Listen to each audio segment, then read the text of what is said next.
The majority of shop owners are probably not to a place that they're able to invest right now. Especially, I would say the majority of our listenership is kind of like in the middle somewhere. First off, I do think if you're a new shop owner and you're not making much money, your first and best investment is actually to...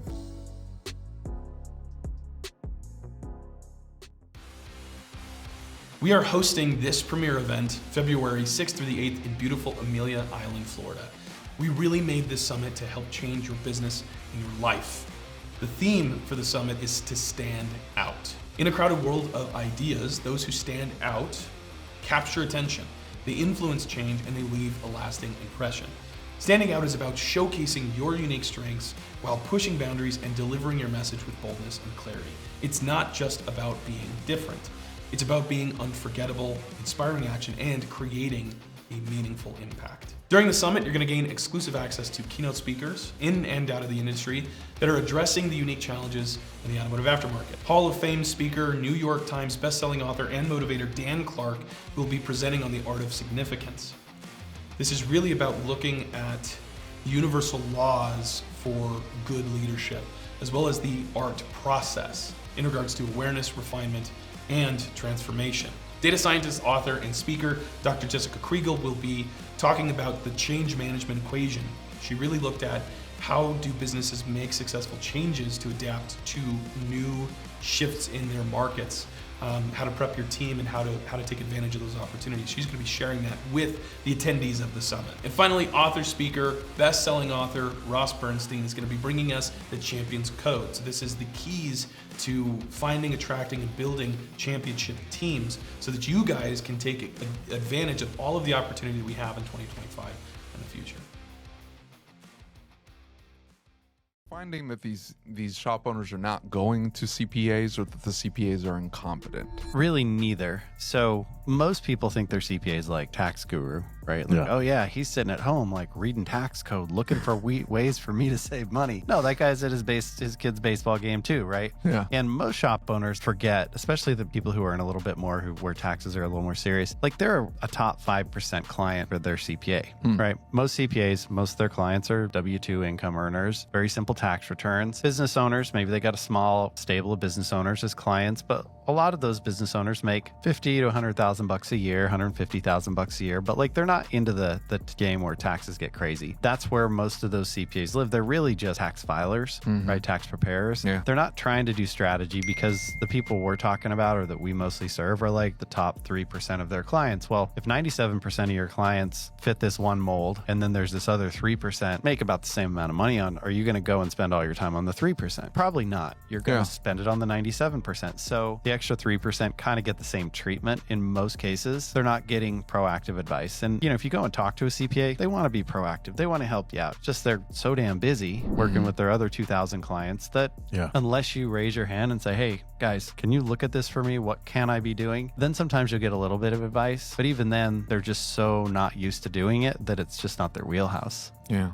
Like people think becoming a tax professional is what CPAs do, and it's not. They're mostly auditors and CFOs and those kind of things. A few choose to become tax guys, but it's not part of their training. When we started working through the chart of accounts and explaining to my newest accountant why we do things the way we do in the chart of the accounts, it was a real wake-up call for me, because they didn't understand even the basic business principles of what we were doing. And I'm not saying he didn't know the tax law. It's just it didn't make sense to him why we were doing what we were doing. Right. Now, to me, it makes perfect sense, but it was an eye-opening moment, because so many shop owners look at their CPA like, hey, I'm expecting you to tell me if there's something wrong with the business. Bro, they don't know your business. It's very, very rare to find one that would know the financial requirements of an auto repair shop, right? I mean, Parmelis, that's the extent of those that are in this field that really know how the automotive business runs. Say 50% of shops, especially smaller shops, are depending on their accountant to be like, hey, you didn't make any money. Right? Most of them show up and they get on the show, or you talk to them at a show, and they're like, my accountant told me that I had made too much money and I needed to spend some of it. And that's like a big faux pas, right? Like even if you're in a big tax bracket, let's say you're paying 40 cents on the dollar, to go spend $1 to buy something you don't need to save 40 cents, makes no sense. Now, if it's like, well, we had a big year, we're going to buy this diagnostic equipment in November, December versus January, February. Okay, let's buy it this year so we can get the tax break. Totally makes sense because you're going to buy it anyway. But to go buy something, I've definitely had people who are like, yeah, I bought this extra car. And I'm like, well, do you need one? And they're like, no, I never drive it. Like, that's just terrible. They just lost a bunch of money because they were trying to save taxes. So we have to be careful to not have the tax tail wag the dog. You're absolutely right that people take it into their own hands, or they're talking to a CPA that maybe doesn't fully understand their business, because taxes is one thing, but like forecasting and planning how to run a business and managing cash flow, it's a different skill set. And I actually think most CPAs are more well equipped to do that, but they may not know automotive at all. What other tools or tricks do you recommend for repair shop owners? Because I know you work in investments in some other areas, right?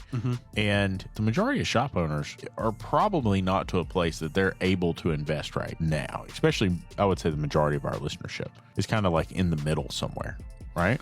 Yeah. What?